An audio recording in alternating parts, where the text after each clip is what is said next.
Good afternoon, everyone, and welcome to this special presentation with our guest presenter from the American Heart Association. Just a couple quick things before we get started. During today's presentation, if you've got questions or comments, please feel free to use the WebEx chat box. We'll be sure to keep an eye on that. Additionally, if you have any audio issues or technical problems, go ahead and send a message to all panelists, and we'll be able to help troubleshoot any issues that may arise for you. With that being said, I just want to briefly introduce our guest speaker, Jasmine Medrano. She's the Community Impact Director from the American Heart Association here in Atlanta, Georgia. She has been a guest presenter for several different American Heart Association presentations, and we are thrilled to have her back today. So without further ado, I will turn things over to her. Hi, thanks, Ryan, and good afternoon to everyone. Really excited to see that we had a lot of folks register and have an interest in learning more about our work around hands-only CPR. So today I really have the goal just for you all to walk away with just feeling more comfortable and empowered in the event that something were to happen, you know how to act and what steps to take. And of course, having that challenge to each and every one of you to share this life-saving work. So without further ado, I'll go ahead and get started. Feel free to put questions in the chat. I'll do my very best to see those questions as they pop up. And of course, at the end of the presentation, I'll be sending out these slides along with some additional resources for you to view. So I always like to start my presentations with just a nice opener from the show The Office. Lots of folks tend to know this scene when it comes to CPR, so I just wanted to kick it off that way. They're resuscitating them. I mean, what kind of quality of life do we have there? I would want to live with no legs. How about no arms? No arms or legs is basically how you exist right now, Kevin. You don't do anything. All right, well, let's get back to it, because you're losing them. Okay, too fast. Everyone, we need to pump at a pace of 100 beats per minute. Oh, okay. That's hard to keep track. How many is that per hour? How's that going to help you? I will divide and then count to it. Right. Okay, well, a good trick is to pump to the tune of Staying Alive by the Bee Gees. Do you know that song? Yes, I do. I love that song. First I was afraid, I was petrified. No, it's staying alive, Okay. Yes, staying yeah. alive. You were in the parking lot earlier. That's how I know you.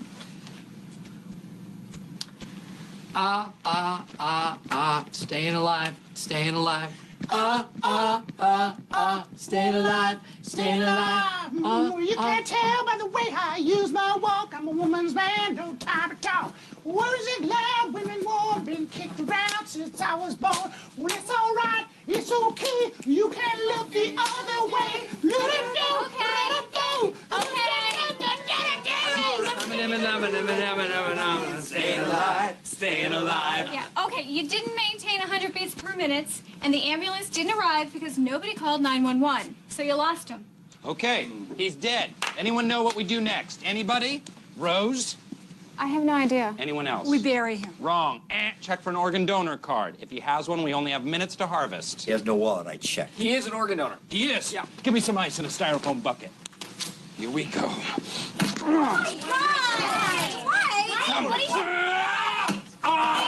We search for the organs. Where's the heart? Precious heart. I'm not feeling well. I need to sit down. Stanley, are you okay? So this is honestly one of my favorite episodes of The Office, just because it just shows how a CPR instructor is coming in and trying to teach the office the importance of CPR, and of course it took a turn. So for today's session, really just wanted to ensure that you all know the right steps, contrary to what we just saw here on the screen. Go to the next slide. So what is CPR? It does stand for cardiopulmonary resuscitation, and it is an emergency life-saving procedure performed when the heart stops speeding. And so I know some individuals may get cardiac arrest versus heart attack confused. And for CPR, it's for a cardiac arrest. So we'll describe the difference in the next slide. So cardiac arrest occurs when the heart malfunctions and stops beating unexpectedly, versus a heart attack occurs when blood flow to the heart is blocked. And both have different symptoms. For a cardiac arrest, it is sudden. The person may be completely unconscious, not breathing. Whereas with a heart attack, there's more symptoms where the person is still unconscious. However, a heart attack could lead to a cardiac arrest. And of course, with a heart attack, symptoms include the chest pain on the left side. And for women, it could manifest in a different way, such as having nausea, backache, and also pain on the chest. And so very important in that with CPR, it is for cardiac arrest events and not heart attack. So thinking about cardiac arrest as an electrical problem versus a heart attack is more of a circulation process where there is some blockage and where there is no blood flow to get to the heart. So our challenge, so receiving CPR on time, 90% out of hospital cardiac arrest victims will die. And so providing CPR as a bystander can double or even triple a person's chances of survival. And so it's so important, again, seeing the statistics of how crucial it is to jump in the event someone were to be having a cardiac event. Because a lot of these instances, it's not happening in a clinical setting, it's happening in public. And I'm sure you all may have seen in the news, you just hear about it all the time of somebody collapsing in the airport. Recently with a lot of our young athletes collapsing in the middle of the field. And the most notable case was with Damar Hamlin collapsing, and just seeing the importance of the team reacting swiftly and quickly. And for them to be able to do that, it really did save his life. And so it's just super important, again, as we share this information, that we share it out to others as well. And 40% of people who experience cardiac arrest get the immediate help they need before professional helps arrive. And although 40% is great, we really want to make sure that we get to a higher percentage, to where, again, we're increasing the confidence in the general public to jump in the event something were to happen, and for everyone to know what steps to take and how. And as I mentioned, these cardiac events are happening outside of the home, with about 70% of the out-of-hospital cardiac arrest, and happening in public places, happening in people's homes. So again, ensuring that we all have the proper information to act swiftly.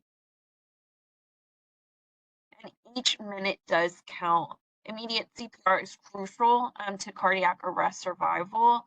After 4 minutes of not doing anything, there's already some sort of brain damage. After 7 minutes, it's permanent brain damage. And if nothing is done within the 10 minutes, that person will die. So I know it is a very scary thing. And oftentimes we may have a sense of panic and not know what to do, or we're in fear of doing it incorrectly. And it shows that even if you were to do CPR, quote unquote, incorrectly, that still helps that person's chances of survival. And like I mentioned, just doing that hands only CPR, as soon as something were to happen, can double or even triple that person's chances of survival. And so I often like to share with people that it's just even more so important. Depending on where you may live, EMS or the dispatch may take longer in some neighborhoods than others. I mean, here in certain parts of Atlanta, EMS can take up to almost an hour. So it's just so important that if something were to happen, we jump in and try our very best to do our CPR to really increase the chances of survival of that person. Because every minute really does count. So I know I've been mentioning the term hands-only CPR. So this is what we are really pushing out for the general public, because oftentimes people think, well, I need to be CPR certified in order to be able to do something. And so it really is not a requirement. I know certain jobs and may require CPR certification, and that's great. If you are CPR certified, you are able to get that additional knowledge on the hands only and then the mouth to mouth with breaths. You're going to get information on what to do with children, infants, and etc. And all of that is very great. However, for just the general person, you are still able to jump in by doing the hands-only CPR more research has come out, and it's just as effective as conventional CPR with mouth-to-mouth breaths. And so if we're really wanting the general public just to feel comfortable to jump in to perform CPR, with the hands only, it does remove that barrier of not wanting to perform mouth to mouth.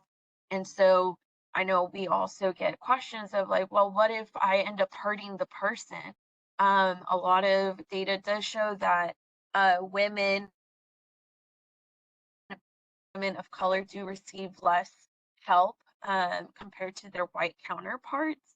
And especially for women, I know that there is a lot of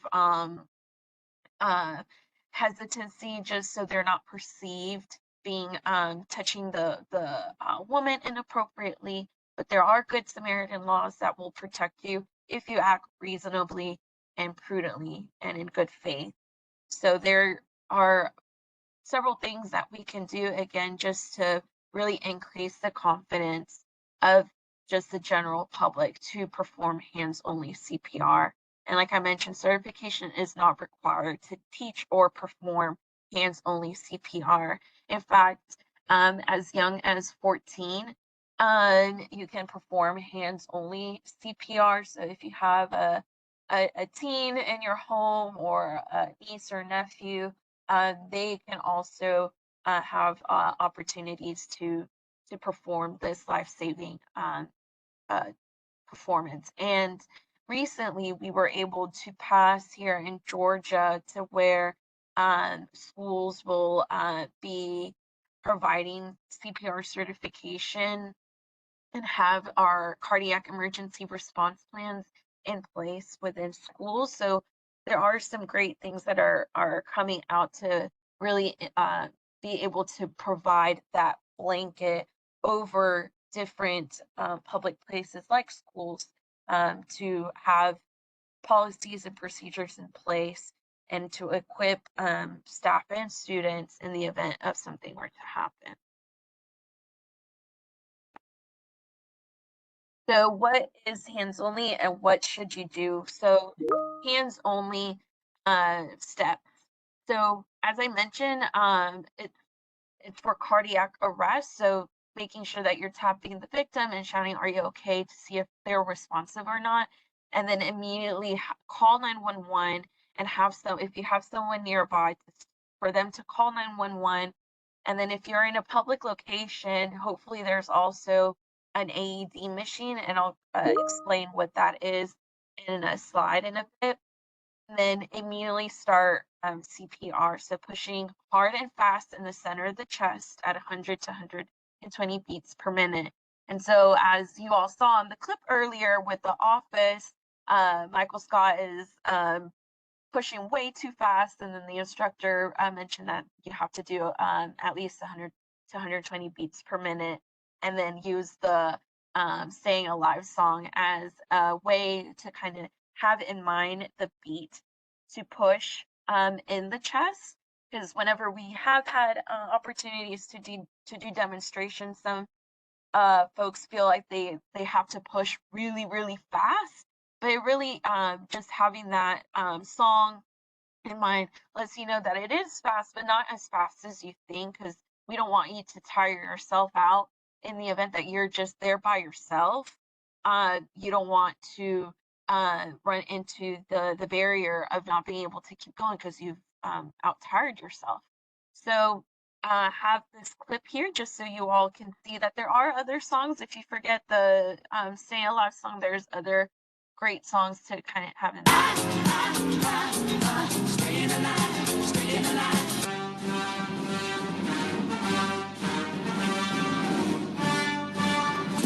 Up the jam, pump it up while your feet are thumping, and the jam is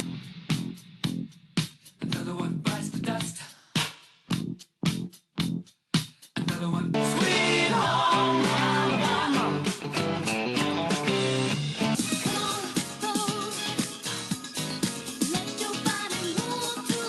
Sitting on the dock of the bay. As you all can see, there's plenty of songs that have the 100 to 120 beats per minute. And if you're on Spotify, we actually have our AHA CPR playlist that has a slew of different songs that you can play to where they're 100 to 120 beats per minute. So now that I mentioned the hands-only CPR and those steps, which is ensuring that the person saying, "Are you okay?" ensuring if the person is responsive or not, immediately calling 911, and then start CPR with pressing hard and fast on the chest at 100 to 120 beats per minute. The other piece is if there is an AED machine at your job or at a public place, then immediately having someone go and grab that AED machine. So an AED, or an automated external defibrillator, analyzes automatically and determines if there is a shockable rhythm. It works on adults, children, and infants. It's very user-friendly and safe to use, and very important to note that the AED will not administer a shock to the victim unless it detects if it's needed. And so I'm hoping that for those of you that, if you're working out of GSU, you know where the AED is. And if not, I challenge you to go and ask and see where it is located in the building or on your floor, so you know where it's at, just in case. So this video I'll pull up and it'll just show a nice demo of hands-only CPR plus the AED. With an AED. If you see a teen or adult suddenly collapse, it is important to act fast. Helping to save a life is easier than you might think. You have been performing hands-only CPR on an adult when the AED arrives. You have the victim face up on a firm, flat surface and are ready to continue hands-only CPR with an AED. You must remove all clothes that cover the chest, as AED pads must not be placed over any clothing or jewelry. CPR combined with using an AED, automated external defibrillator, provides the best chance of saving a life. If possible, use an AED every time you provide CPR. AEDs are safe, accurate, and easy to use. Once you turn on the AED, follow the prompts. The AED will check to see if the person needs a shock and will prompt you to deliver a shock if needed or resume CPR. AEDs may have 2 sets of pads. Ensure you use adult pads on anyone who has shown signs of puberty and older. Turn the AED on and follow the prompts, which will tell you everything you need to do. Peel away the backing from the pads. Ensure there is nothing between the pad and the person's bare skin. Plug in pads connector. Plug the pads connector into the AED if necessary. Follow the prompts and let the AED analyze. Analyzing heart rhythm. Do not touch the patient. And make sure that no one is touching the person. The AED will analyze the heart rhythm. If the AED tells you that a shock is not needed, resume hands-only CPR. Shock advised. Charging. Stay clear of patient. If the AED advises a shock, deliver a shock. Loudly state "clear" and make sure that no one is touching the person. Push the shock button. Deliver shock now. Deliver shock now. Shock delivered. Immediately resume hands-only CPR until help arrives or the AED prompts you to pause. You will likely need to repeat several cycles of compressions and shocks. Begin CPR. Start with compressions. Follow the prompts from your AED until help arrives. Try not to interrupt compressions for more than 10 seconds and follow the prompts from the AED. Let's hope you never have to use hands-only CPR. But know that CPR combined with using an AED provides the best chance of saving a life. If possible, use an AED every time you provide CPR. Again, if you see a teen or adult suddenly collapse, don't be afraid to start hands-only CPR. Remember, call 911 and ask someone to get an AED, then push hard and fast in the center of the chest until the AED and help arrives. Your actions can help save a life.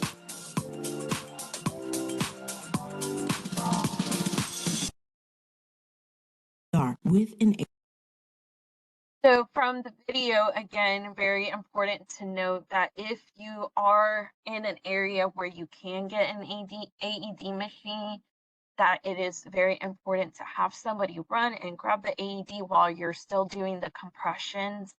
And also to note that you don't stop the hands-only CPR if you were to have the AED machine.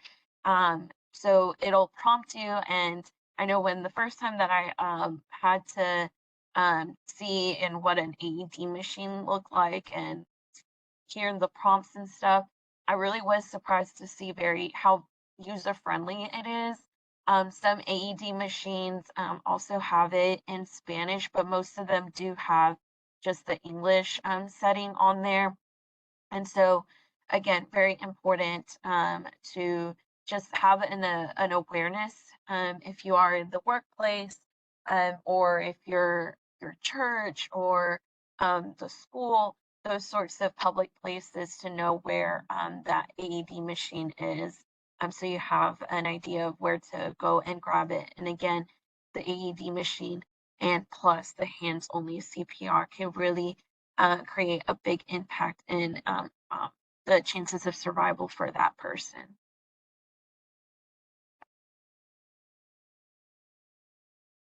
One more video here. When the time comes, we must be ready. When every second counts. Act fast. Do not give up. Push hard. Keep pushing when it's all on the line. Be there for each other. Be ready.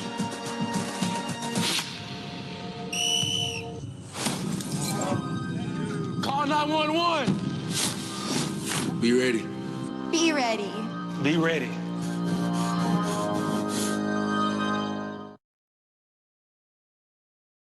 When the time. So just simply, and again, let me go back to one of the other slides here. Again, hands-only CPR steps, tapping the victim and shouting, "Are you okay?" And then pointing immediately to call 911, start the begin CPR, and then having someone to tell them to go get the AED machine. And especially with the CPR, pushing hard and fast in the center of the chest at 100 to 120 beats per minute. These steps can really greatly improve the chances of someone surviving. And so ensuring that you know the warning signs, which I mentioned with cardiac versus a heart attack. With a cardiac, it's sudden collapse, they're not breathing, they're not responsive, whereas a heart attack, They're still responsive. They're in a huge discomfort with chest pain. They may feel nausea, backache. And so with hands-only CPR, it's for the cardiac arrest, not for a heart attack. Both still require you to call 911. And once you call 911, the operator will also be there as a source to walk you through and to help you out, which that was also some recent legislation that passed, I think in the last 5 years, to where 911 operators are now required to be CPR certified. And so, again, steps for hands-only CPR is for cardiac arrest. You're just tapping the person, call 911. If there's an AED machine, get the AED machine, but immediately starting the CPR compression. I think I see a question in the chat.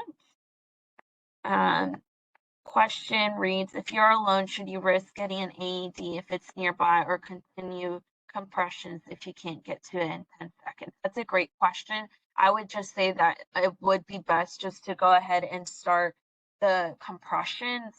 You wouldn't want to risk getting more caught up with trying to get to the AED machine. So again, once you call 911, start the compressions, then you can notify the 911 operator, and they may advise you otherwise. But I would say just calling 911 and immediately starting the compressions would be the best bet. And so, again, with events most of the time happening in public places, I'm hoping that there would be somebody else nearby to say, like, hey, you can you go get the AED machine while you're doing the compressions, and have already called 911. And of course, if you're at home, I know we don't have AED machines equipped in our homes, and it's not required for you to have one in your home. So again, you're immediately first step is 911, and then starting those compressions hard and fast in the center of the chest. Great question.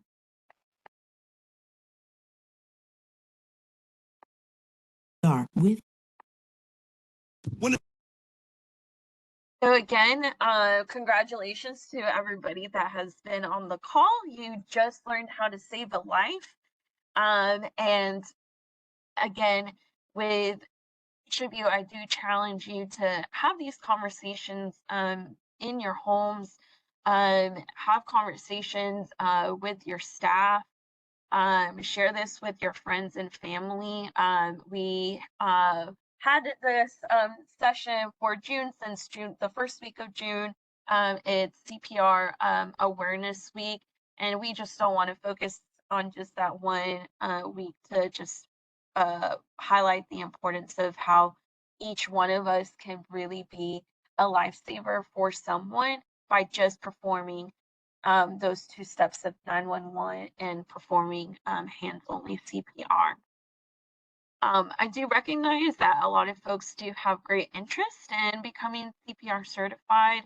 And so if you are interested, you can visit our website to find an instructor near you. I'll make sure to share out the link. You would just put your zip code, and then you would find a list of AHA CPR certified instructors. But again, this is if you just have that interest to learn a little bit more and to receive that certification, especially if you have to have that certification for work purposes. But again, just reiterating that you don't have to be CPR certified to provide this life-saving thing for someone. And so I really do encourage you all to check us out. If there's more information, I'd be happy to share. But that does conclude the presentation for today. And again, if there's questions, I'm more than happy to take those. And I've provided my email there as well.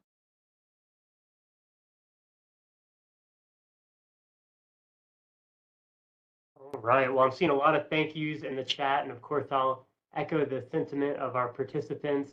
Thank you, Jasmine, for another excellent presentation. This one's especially fun with all the different videos and all the songs that we got to listen to, so it made it a very enjoyable experience. For all of our attendees, we're going to send some follow-up communications where you can fill out a short survey and let us know what you thought of today's presentation. We're always looking for feedback, looking for ways to improve the offerings that we have for you all. And again, I just want to thank everyone for taking the time to attend. And thank you again to Jasmine for another excellent presentation. You're very welcome. Well, appreciate everyone taking the time out of your day to be here with us to just learn a little bit more, and I'm very excited to have had the opportunity.